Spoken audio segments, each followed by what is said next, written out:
Bismillah ar-Rahman ar-Rahim. Assalamu alaikum everyone. Jummah Mubarak and Ramadan Mubarak. My name is Malaika and this is the Sports Wrap with me, Malaika. First of all, I wanted to say happy birthday to my mom. It's her birthday today. And I'll be talking to you all about the sports action that has happened this week. And then I'll prepare you guys for the weekend ahead and also the week coming up to the show. So yeah. First of all, let's start and talk about me, okay?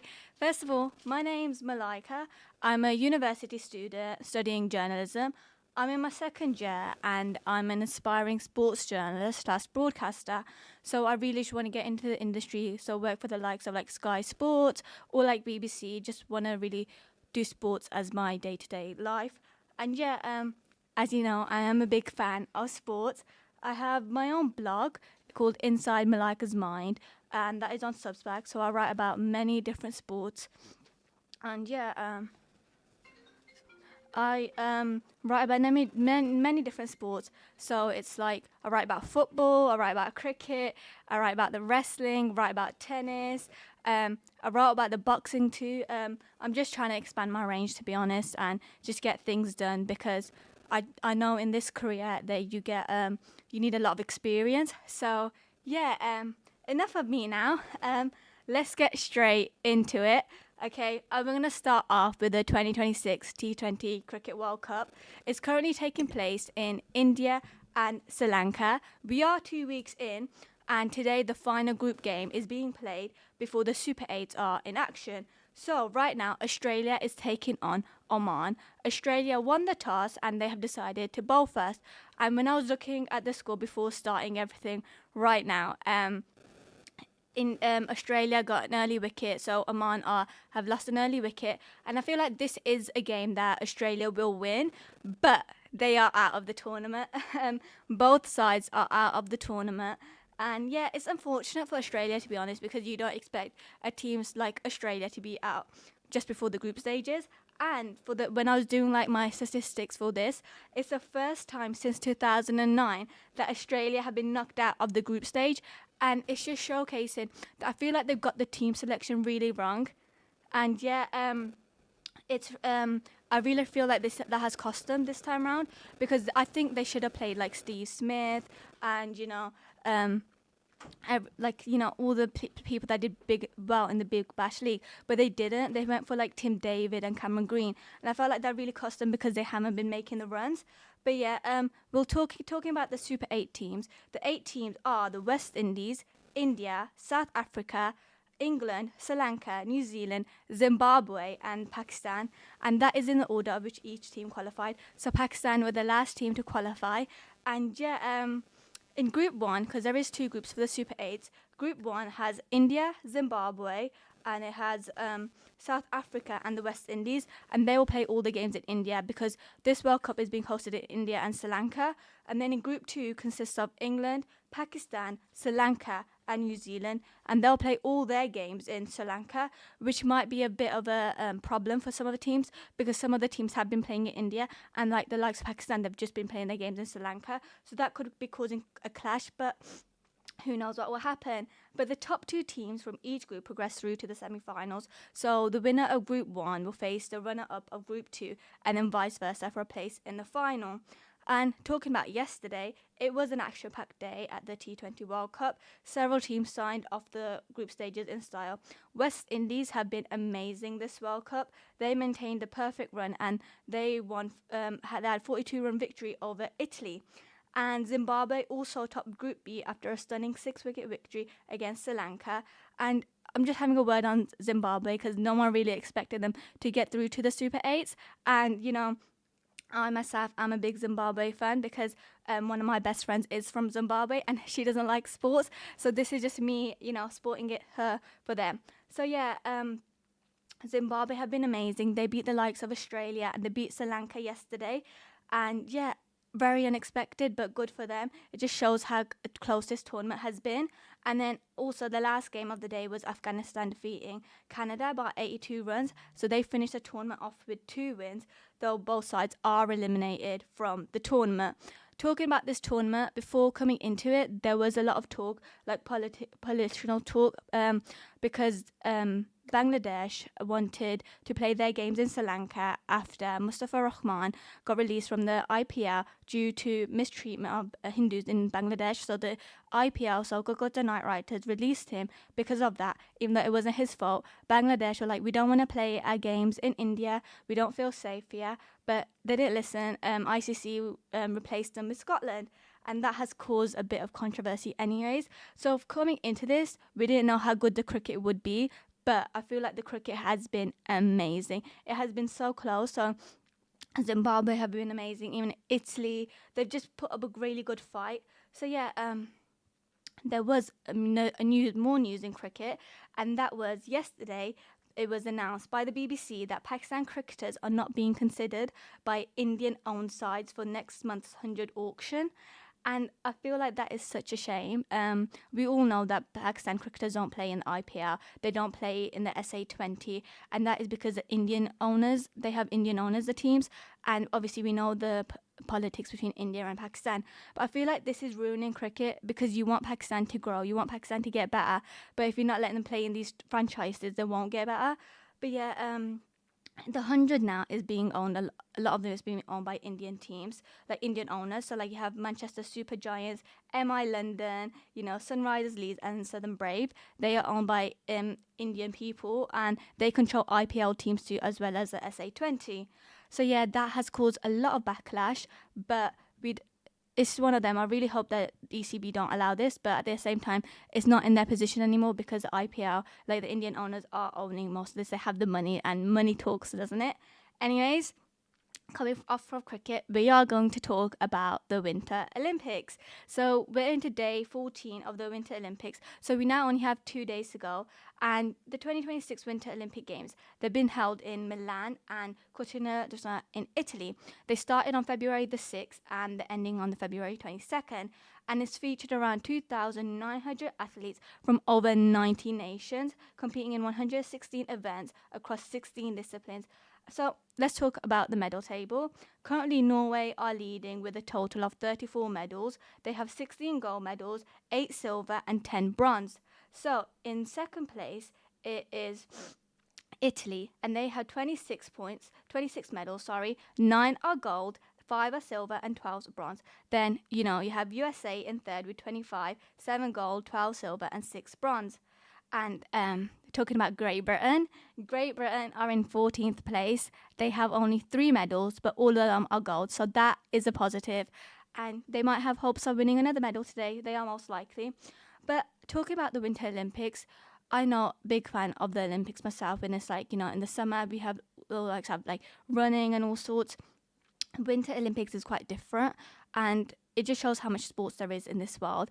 The one thing that I know is that there's been a lot of talk of the Winter Olympics on TikTok, and that has reached more of an audience. And I've been loving it. It's getting more people involved, it gets more people invested, and it brings up a storyline. So right now the talk is it's made more people interested. So Chinese Zheng Zhu won silver, and a reporter asked her if she felt like she lost the gold or she felt like she achieved the silver. And she took offense to the question, obviously. And she said that she's the best freestyler in the world. She's the most decorated. So saying something like this is quite absurd. And this got a lot of people talking on TikTok. They were like, does she have the right to say something like this? And, I think she does, because she's Olympian. She's won many, many medals, gold and silver. So she has a right to say anything she wants. And she posted a TikTok herself, and it got so many people talking. And it just made it even more funnier. Anyways, another one there's a US figure skater, Ilya Malone, and he, coming into the Olympics, was the favorite to win gold. But then he finished 8th in the race, and it's because he slipped twice. And there was sad edits of him, and loads of the people in the comments were like, "Oh, we put too much pressure on him, guys. We put too much pressure on him." And the Gen Z humor is really funny. It gets people talking. And now, I didn't know Ilya Mamanam coming into this Olympics, but now I feel like if I saw him, I'd know him from a mile away. And it's just TikTok has such a great power for sports nowadays. It's really amazing. And yesterday, Alislu took her place on the top step of the Olympic podium and threw both hands in the air. And the US figure skater won her first national title at 13 years old, walked away from the sport at 16, come back at 18, and became world champion at 19, and now is an Olympic gold medalist at 20. And like, it was such a beautiful moment when she won it. But it wasn't the fact that she won it. It was she was waiting for to announce like the third winner, and it was Japanese Amy, but Amy didn't know she had won. When she was looking at the stats, she was like, "Oh, three," and then Alyssa was like, "Yeah, yeah, yeah," and then they both just had a nice moment hugging each other, and it was just like really nice to see that sports does bring people together. And it's a shame for like cricket when that politics are involved, and like football and everything, because you want sport to bring you together. I feel like that's the whole point why people are invested in sport, and I myself love sport because it gets people together. And like, I got into sports because I have three brothers and they all love sport. My dad loves sport, and it was just a way of me for bonding with them. And yeah, I think politics is ruining sports, so I really hope that in the couple of years does get fixed. But yeah, for Team GB, there is some positive news, as yesterday Bruce Mel and his rink, they've guaranteed GB's fourth medal of the Winter Olympics after they saw off unbeaten Switzerland 8-5 to reach the men's curling final. And the final will be taking place on Saturday, so everyone be tuning in, because they would like to upgrade their silver medal that they won 4 years ago in Beijing. Now, also Zoe Atkinson raised the hopes of another Team GB gold with an impressive qualifying show. And yeah, so many events are currently ongoing right now, and there's 8 medals on the line. Today already, Danielle Ma from Germany won the freestyle skiing gold medal, and it was a brilliant race from the German. She had an impressive run in through the final. She was always going to have fun beating, but the finalists gave it a good go, but she was too good at the end of the day. Switzerland's Fanny Smith took silver after Sandra Lustra took the wrong line to give up second place, but she, Solskjaer, came through to, take bronze. And yeah, it was an amazing performance once again from Daniela Moore. Now, the biathlon men's 15 km mass gold medal event is taking place, and so is a men aerials freestyle skiing final, which is another gold medal event. So yeah, China's Jean Compi aims to retain his title. Now, to Formula One. The Formula One season is starting next month, and today it was a final 4 hours of pre-season testing in Bahrain before the season starts in Australia. So Ferrari's Charles Leclerc, if everyone knows it, TikTok of Charles Leclerc is the fastest during the morning session, ahead of Mercedes, Kim Antoni, and McLaren's Oscar Piastri. World champion Lando Norris is taking part in the afternoon session, which is probably ongoing as I'm speaking right now. But there has been a lot of talk about Lando Norris. He won the championship last season, and it was an incredible run for him. He was favourite coming into it, but then he was like in a race with like him and his teammate Oscar Piastri, they're both from McLaren. Oscar Piastri was winning quite a lot of the races, but then it did come to the final race and Lando Norris did it. And he was British world champion for the first time in a very long time. So yeah, well done to him. But there was talks about him because he was in a famous relationship with a model, but apparently they have broken up now, and a lot of talk is about that rather than the testing. But yeah, Aston Martin limited their short stints on Friday due to a shortage of Honda Power unit parts, and the first race of the Formula One season will take place from the 6th to the 8th of March. And the new technical regulations are the biggest change in Formula One for years. That is very exciting. So once again, the Formula One season starts at 6th to the 8th of March. So now, let's talk about football. We have currently 10 minutes until we're into an ad break, so it's the perfect way just to talk about the football, because there is so much to talk about. So the one topic that was talked about a lot was the Champions League, and we're going to talk about the Champions League results first, and then I'm going to get into why it was such a big talking point. So we all know that the Champions League is the knockaround playoffs, so it was the first leg. So first of all, Galatasaray beat Juventus 5-2. And Real Madrid beat Benfica 1-0. This game was the one that got everyone talking. But yeah, we'll talk about that later. PSG beat Monaco, so the reigning champions beat Monaco 3-2. And then Dortmund beat Atalanta 2-0. So the biggest talking point on this day, on Tuesday, was that, first of all, Real Madrid versus Benfica. If anyone doesn't know the backstory of this game, it was the last game before the group stages of the knockout rounds. It's the last game, and Benfica scored in the last minute. Their goalkeeper scored for them to send it to, go into the knockout stages. So this was a game that had a lot of, people talking anyways. So this time around, Real Madrid were dominating the first half, but it ended goalless. They weren't clinical in the final third. And then second half started, Real Madrid made another positive start, and then Vinicius Jr. scored a brilliant goal for Real Madrid. He curled the ball past the goalkeeper, and then he did a celebration that some people say is offensive. He got booked for that celebration, and then he was talking with the ref, and then he was in an interaction with Benfica's Gianluca Cristiani. Cristiani covered his mouth with his shirt and said something to Vinny, which resulted in Vinny running to the referee. And then the referee put his arm, did an X sign, and that is a symbol of racist abuse. So that means the players went off, the Real Madrid players went off, and the game was halted for 10 minutes for alleged racist abuse. To this day, we don't know what was said. We can just assume. But, the game continued, and Real Madrid held on to win 1-0. After the game, obviously you got a lot of people talking because, racism doesn't belong in football. It doesn't belong in the world. So the game was covered on Prime. So the pundits were talking on Prime about it and how they felt like, it's not right and everything. Then Trent, in his post-match interview, he plays for Real Madrid now.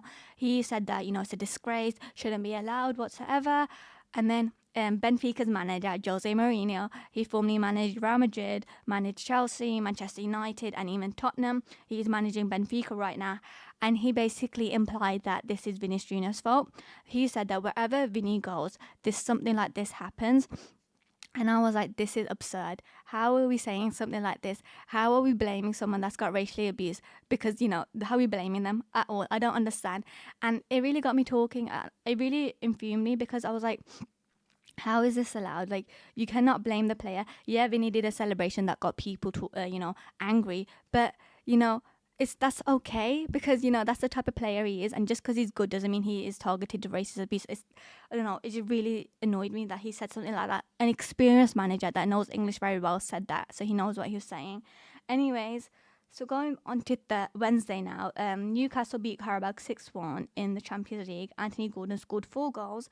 Boulder Glint beat Inter Milan 3-1, which is a big upset. And then Club Brugge drew 3-3 with Atletico, which was a great game. And also Leverkusen beat Olympiacos 2-0. And on Wednesday too, the Premier League was in action, and Wolves hosted Arsenal. So Arsenal coming into this, they were leading the top of the table, clear by I think it's 8 points. They blew a 2-0 lead in dramatic fashion, and they drew to bottom place Wolves, and they missed a chance to go 7 points clear at the top of the table. Honestly, this was a game. It got a lot of people talking, and it was really funny. I was watching this game, and obviously I thought, Arsenal took the lead early on. Bukayo Saka scored a header, and we thought, oh yeah, Arsenal gonna dominate the leaders, beating bottom place Wolves, but it didn't happen. I feel like Arsenal lost their composure, and then they were winning 2-0. Hincapié scored in the second half, but then Hugo Bueno scored. It gave Wolves some momentum, and then I think Arsenal got started overthinking, and it rattled them, and then in the last minute, Tom Edozie, in the 4th minute of added time, he shot the ball, and then Raya and Gabriel, they had an altercation, and Edozie tapped it in to the goal, smashed it in. It hit off Califiori, but it was given his goal because he scored in his debut. And it was very bizarre. This could cost them because Arsenal should have won this game. You can't be losing points to Wolves, and it's the first time at the top of the team, the team that's leading has dropped points to Wolves twice this season, the bottom place team. And it's are Arsenal going to lose this league? Because they shouldn't lose it, because they've been, leading, they've been clear for a very long time. But then at the same time, if they lose their heads, then it's not going to end well at all.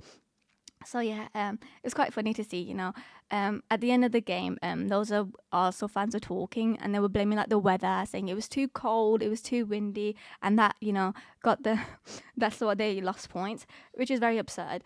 But going on to The tennis now. We have 4 minutes left until the ad break. Yesterday, Jakob Musso prevented Yannick Sinner from reaching another final as he knocked the world number two out of the Qatar Open quarterfinals. The sixth seed from the Czech Republic edged the first set, and although Sinner leveled, 20-year-old Misic took the decider to win 7-6, 7-3 after a tiebreak, 2-6, and then 6-3. And now he'll face unseeded Frenchman Arthur Fils, who beat Mensic's compeer Jerry Lehecka 6-3, 6-3, for the chance to play in his fourth ATP final and his second in 2026, having won last month's Auckland Open for the second career title. And also, world number one Carlos Alcaraz will meet defending champion Arjun Rublev in the other semi-final, as both of them won their last 8 ties. So top seed Carlos Alcaraz came from behind to beat Karen Khosrow 6-7, 3-7 after a tiebreak, 6-4, 6-3, and stretch his winning start to the year to 10 matches, having won the Australian Open to become the youngest man to complete a career Grand Slam. The biggest talk about this game, though, however, this match, however, was that Alcaraz got into like an argument with the umpire, and you don't really see Alcaraz getting into an argument with people, especially on the court. So this got a lot of people talking. But anyways, Alcaraz replacing Rublev, and the Russian fifth seed beat Greece's Stefanos Tsitsipas 6-3, 7-6, and then 7-2 after a tiebreak. Now we are going to talk about the darts. Yesterday, Johnny Clayton ruthlessly brushed aside John Van Veen to become the third different nightly winner of the Premier League darts season in Glasgow. The Welshman, who is back in the tournament after a 2-year hiatus, beat the world number 3 6-2 to continue his impressive start to the year. World champion and 19-year-old Luke Littler and the defending Premier League winner Luke Humphries were expected to dominate the season's proceedings again, but the early weeks have not worked out like that. We all know about Luke Littler. He's taken darts by storm. He's increased the fan base, but he hasn't had the best of starts to the Premier League darts this season at all. And then the other league, Luke Humphries, they both haven't been. And I don't know what the reason is about this whatsoever. But I feel like they will get on with it later on. But right now, it's good to see that other people are winning, because we see that darts is dominated by Luke Littler and Luke Humphries, but it's just one of those where you'd want to see them dominate even more. Like Luke Littler, I want to see like that legacy. I want him to bring everything, and I want him to break the records. But I think we'll see that in the next coming years, because he is only 19 years old. But Luke Littler, he received a straight opportunity to go to the semi-finals after Michael van Gerwen's Van Joral on Thursday, but he's only won one game this year, which is a big problem. So I feel like it will work out for him later on, but I think he just needs to get into that groove, once again. Also, Humphries looks like the best and most consistent player on the tour at the moment, according to Sky Sports pundit Wayne Model, but his Premier League results are failing to back that up. So he was edged out 6-5 by Van Veen in the semi-finals, and after clinically disposing of Josh Rook in the quarters. So Littler and Humphries sit both outside the top 4 at this early stage, but it would still be a sense shock if either reach the playoffs at London's O2 Arena on the 28th of May. So the darts have been a big talking point. We all saw how Luke Littler won back-to-back world championships, and it's been amazing to see all sorts of stuff like that. And also, I'm going to be approaching an ad break soon, in like 15 seconds. So I'll just talk about, the rivalry between Luke Littler and Luke Humphries. I remember vaguely that Luke Humphries was like, Luke Littler is the best darts player ever. And that is a big statement, because we do have the likes of Phil Taylor and all sorts. But, I do think Luke Littler will break the records. So just going to an ad break now, guys.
Assalamu alaikum, people. We are back, and now we will be talking about the sports that we'll be taking over the weekend and the following week. So, I am going to start off with the Cricket World Cup once again. Tomorrow, Pakistan are facing New Zealand in Colombo, and yeah, they'll be playing at 1:30 for people that want to tune in. It will be a big game. Both sides have only lost one game, and that has been to better teams, I would say. So Pakistan lost to India. They got thrashed by 61 runs. And yeah, before that, they wanted to boycott the game, and I felt like they should have because that performance proved otherwise. Also, New Zealand lost to South Africa. I felt like that was a very close game, but South Africa got the job done. And then on Sunday we have two games. Sri Lanka will be playing England at 9:30. Coming into this World Cup, England did a whitewash over Sri Lanka, so they won 3-0. And I really felt like they were strong contenders for this World Cup, but I've been proved otherwise. They've gone through. They are through to the Super 8s, but they've been playing very poorly. So I really hope that changes.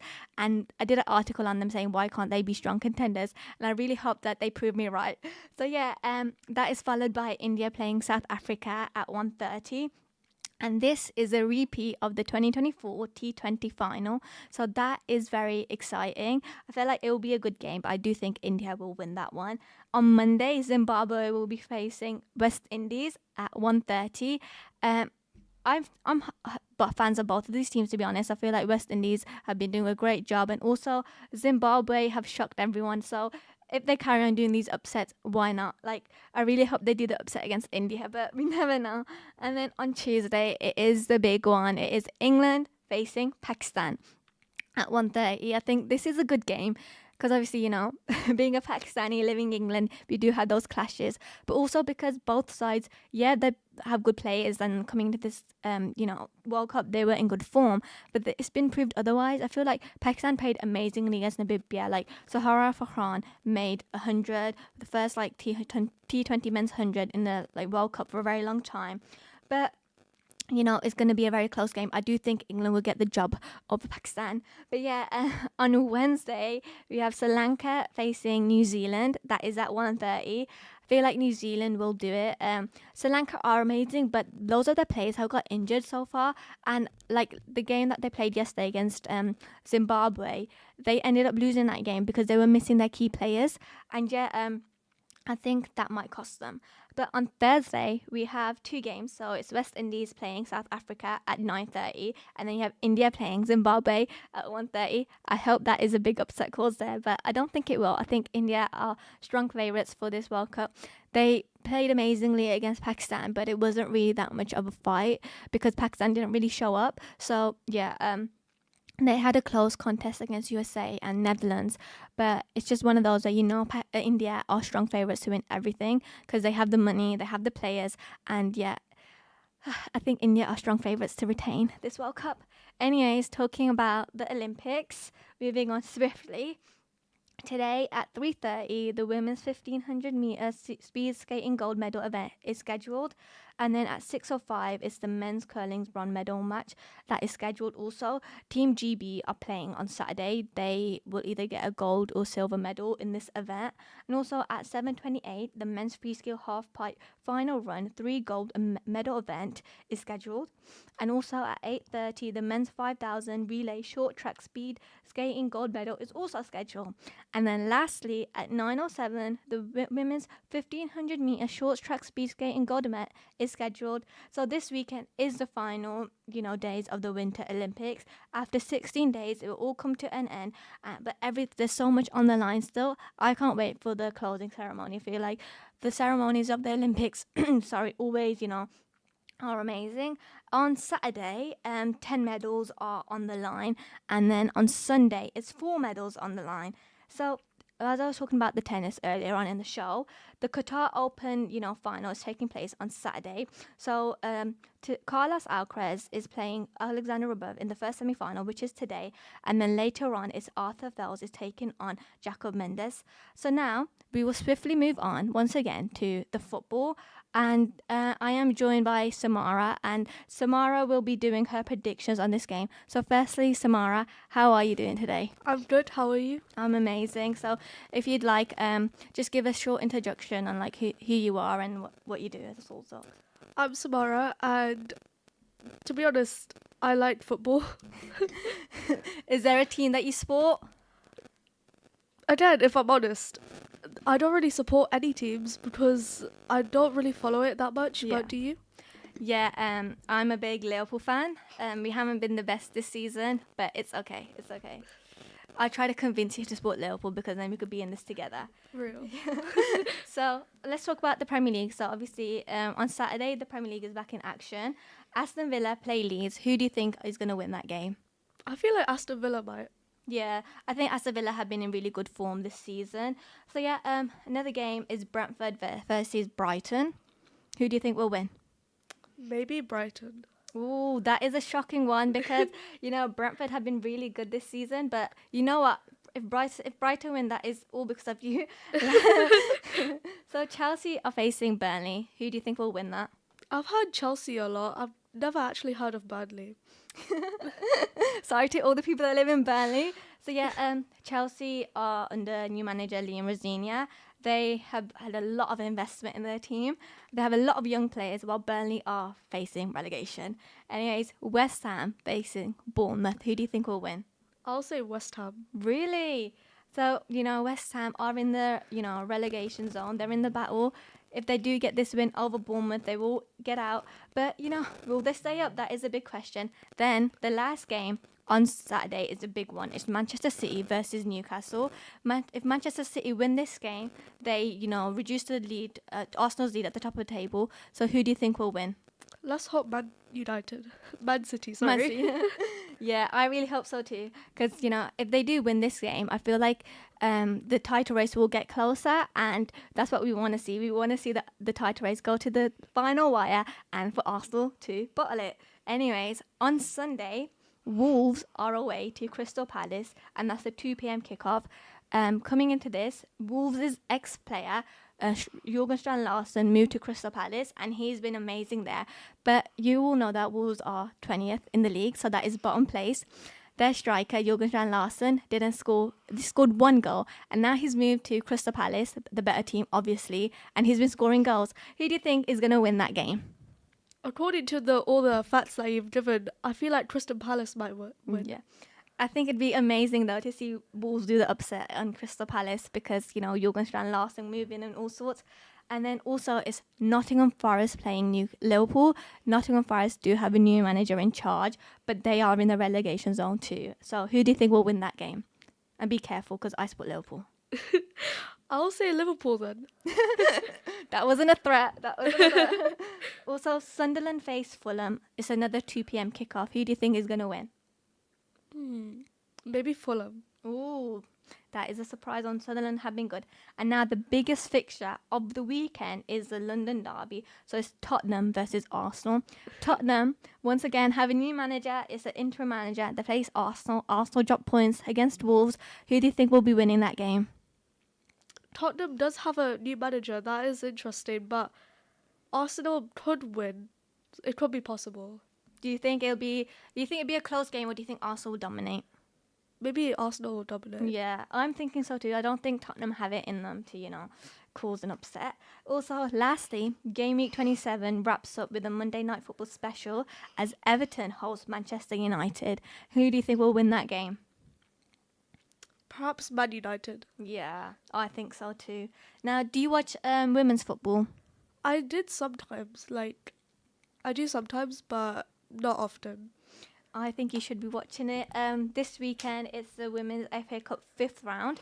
So, if FA Cup is a competition in England, I'm going to just tell you who the fixtures and then you could do a prediction. Who do you think will win? Okay. So on Saturday, it's the only game on Saturday. It's Birmingham versus Cheltenham Town. Birmingham are in the Championship, while Cheltenham Town, I think they're a league below. Who do you think will win that game? Perhaps Birmingham. Yeah, I do think they have also new investors. One of them is Karen Carney, which is amazing to see.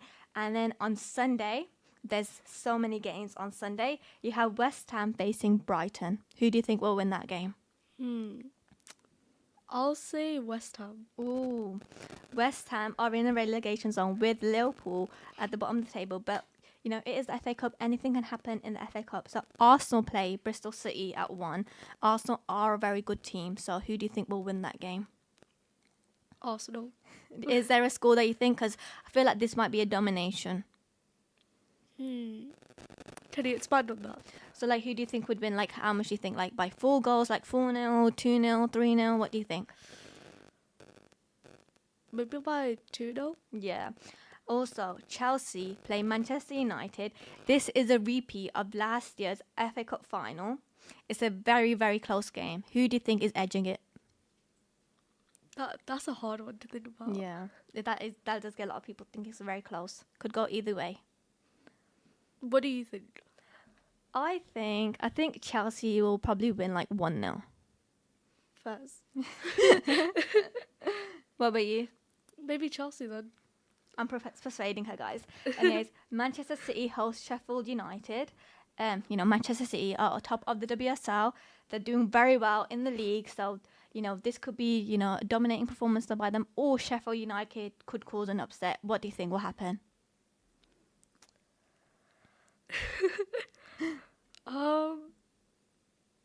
No pressure.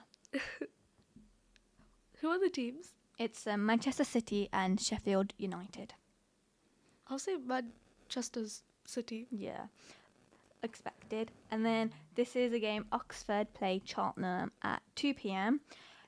None of these teams are in the top flight, but who do you think will get it done? It is a tough question because, you know, none of these teams do play in the WSL 1, so it's one of those, it could go either way. So it's just like, what name do you like the most, Oxford or Cheltenham? I'll say Oxford. Is that because of the university?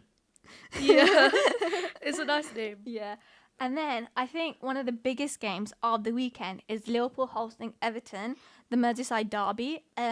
Liverpool always struggle against Everton, but both sides haven't been doing that well in the season, so it could be a close game, but one team has to win it. Who do you think will win? I'll say Everton. Really? Maybe. Really? That's bold.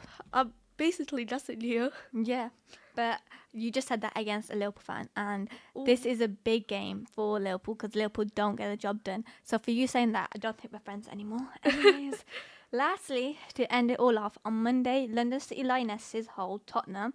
They host them on Monday. So who do you think will win that game? Can you repeat that? So lastly, London City Lionesses, they play Tottenham and they play on Monday. Who do you think will win?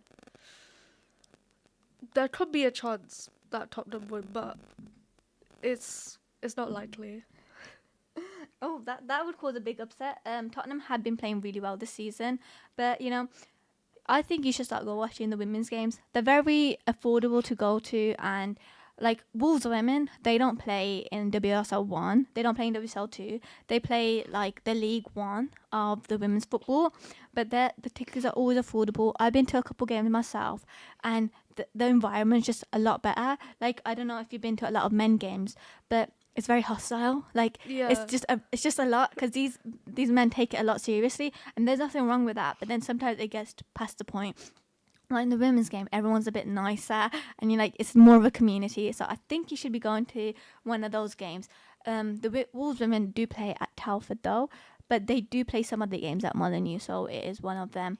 Are you leaning towards watching women or men more? What is your opinion? I have watched like men more like before. Like I have like watched it maybe once or twice, but I think from your advice, I think maybe I might start watching women's more. Yeah, but my advice with watching the women is, in the women's game, especially WSL 1, you do have like Chelsea, who have dominated for the past couple of seasons. So if they won the league for the past like six or seven times this season, this already, but like this time around, it's Manchester City that are top. The top three most favorite fan bases is Arsenal's number one, then it's Manchester City, and then it's Chelsea. So my advice is, if you want to watch the game for the love of it, you shouldn't support those teams. You should support like a team that you think you'd go on a journey with, that you'd have more fun with. So yeah, is there any team that you're leaning towards? Hmm. Yeah, I think women's. I think not just me, but everyone should watch it as well. Yeah, I do. We all know that there's always that debate of like men's football versus women's football, Yeah. but like I don't think there should be that debate. I feel like, yeah, it's football, but I think it's very different, because with the men it's like, men are physically stronger, which does pain me to say, but it's scientifically proven. But like in the women's game, you don't need to be that strong to play and do good football. Like, did you watch the Lionesses at all this summer or any at all? If I'm honest, no. Oh, you should have watched it. So with the Lionesses, it's the England women's football team. So you have the men's football team, you have the women's. They won the Euros in Switzerland last summer, and they also won the Euros in 2022 in England, and that did a lot for women's football here. It made loads of girls play football. So you said that you play football yourself. How long have you been playing football for? I think roughly around 4 to 5 years. Oh, so it's just with like the Lionesses, because the Lionesses won in 2022, and they did a lot for women's girls playing football at school, because when I was at school, I'm not that old, but we didn't really have girls football club. Like in PE, we weren't really playing football like that. I did see the boys play it, but girls didn't really play it as much. I felt like opportunities were limited. While now I do think opportunities, there is more of that, and I feel for someone like yourself, you could really think of a career in women's football, because back then it was a thing where like you just play it for fun, but now you could play it as a career. Is that what you're thinking? Or Yeah, I feel like back then, like previously, there wasn't so much like girls football and stuff as you're saying, but watching, like, as I said, like I have watched a few like girls football and like TV shows. You know what I mean? yeah. And I watched like a few, and then I'm like, I want to do this as well, and so I did. Like, you have to follow, Yeah. Do you want to get into football like as a career thing? Maybe not as a career, but as a hobby, I do enjoy quite a lot. Yeah. Is like, do you know what you want to be like in the future? There's multiple. There could be an actress, flight attendant. There's so many jobs to do, like doctor, nurse, etc. Is there one that you're leaning towards though? Because they're all very different. So there must be one that you're like, yeah, I really want to go into that. There's actually two. Yeah. I'm not sure exactly. There's multiple, but a doctor of some sort or a flight attendant. I always wanted to be like a doctor when I was younger. Yeah. But then like when you got to like secondary school and like we did like, science and everything, I was just like, this isn't for me. And then like Yeah. also like doing like A levels at sixth form, I've always seen like people struggle doing like biology or chemistry, and I'm just like, I'm glad I didn't do that. But I decided to do English literature, and I felt like, as someone that likes to write, because I like to write like a lot about sports and everything, it just didn't work out. Like English literature was for me like, I found it very boring, and like because we read about like old books and all sorts, but I feel like if you really want to get into something and you put your mind to it, like this is experience for me to get into the industry that I want to, because I want to be a sports journalist, I want to be like a broadcaster. This is just that type of, experience for me to break into that industry. You don't see a lot of people like us on this big screens. Yeah. So, even like flight attendants, you don't really see much of, brown girlies that much everywhere. Yeah.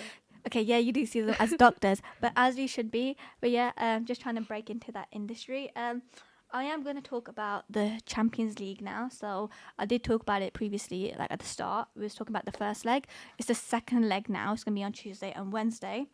I'm going to tell you the results that already happened, because with the Champions League and it being two legs, you carry on the first result into the second game. So Atletico Madrid hosts Club Brugge, and it is 3-3 on aggregate. So it's level right now. Who do you think is booking their place in the knockout stages? What are the names? Atletico Madrid and Club Brugge. Maybe Madrid. Yeah, I think so too. I think Atletico, they didn't play so well in the first leg, but I think because they're at home, they will have that, home crowd with them, and they'll get the job done. And then Leverkusen host Olympiacos, and right now Leverkusen have a 2-goal lead, so they're winning 2-0 going into this match anyways. Do you think they will continue on with that, or do you think Olympiacos will do a comeback? Maybe I don't know how to pronounce the name. Sorry. Which one? Leverkusen the or other one. Olympiacos? Yeah, that one. Yeah, maybe they might win it. Like, Really? You see that Yeah. comeback happening? hopefully, it could be. Okay, and then Inter Milan face Bodo Glimt, and it's 3-1 to Bodo Glimt. This was a surprise result. No one expected, Bodo Glimt to be beating Inter Milan. Inter Milan are the best team in Italy, but they haven't been playing so well. Do you think Inter Milan will get the job done and, do that comeback, or do you think Bodo Glimt will hold on to their 2-goal lead? These names are quite hard to pronounce. They if I'm are. honest. They are. It's because they're not English. So with the Champions League, you play it's all over the world. Yeah. The best teams in Europe. So you can just say Bodo, or you can just say Inter. It's up to you. Yeah. So the Madrid, is it? Inter Milan. Inter Milan. Yeah. Yeah. Yeah. Maybe if they make a strong enough comeback, they could win, but it might be unlikely. Okay, and then lastly, the last game on Tuesday is Newcastle are facing Karabag. Newcastle are winning 6-1. They won 6-1 last game. Their player Anthony Gordon scored 4 goals. Do you think Karabag will, unsurprisingly, do the comeback, or do you think Newcastle are going through? I think Newcastle is going through. Yeah, 100%. Come on. And then on Wednesday, Atalanta host Dortmund, and Dortmund are winning 2-0. Do you think Dortmund will win, or do you think Atalanta will win? The first one? Dortmund it is then. And then Juventus play Galatasaray, and Galatasaray are winning 5-2. Do you think Galatasaray are going to hold that 3-goal lead? Let's hope so. Yeah. For their team. And then, PSG play Monaco. PSG are the defending champions of the Champions League. They won it last season. They're winning 3-2, so they only have a 1-goal lead. Do you think they are going to win this game? Again, let's hope so. Because, for their team's sake, someone has to win. Yeah. Lastly, it is Real Madrid, and they're hosting Benfica. Real Madrid are winning 1-0. This game, I talked about it earlier, had a lot of, controversy. When Real Madrid took the lead, their player, Vinicius Jr., was subjected to alleged racist abuse by a Benfica player. Investigations are ongoing, but it does seem like nothing will happen because the player, had his shirt over his mouth, so you don't know what he was saying, so you can't really imply it, and you can't really read his lips. Do you think Real Madrid are going to win this game, or do you think Benfica are going to do a comeback? That is a hard choice. Maybe they might win Real Madrid. Yeah, because that I think that's going to be the most entertaining game of this week, because Real Madrid, they are going to have their fans back in Vinny. I know there has been a lot of talk about Vinny being the type of player to cause all this type of drama, but no player is subjected to racist abuse.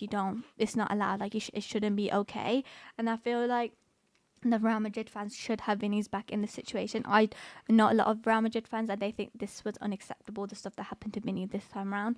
And yeah, I think it will be an exciting week of football. We do have the Europa League second leg playoffs, and then also the Conference League. But I feel like, Nottingham Forest will win that one easily. They do have a 3-0 lead against Fenerbahce. They played yesterday.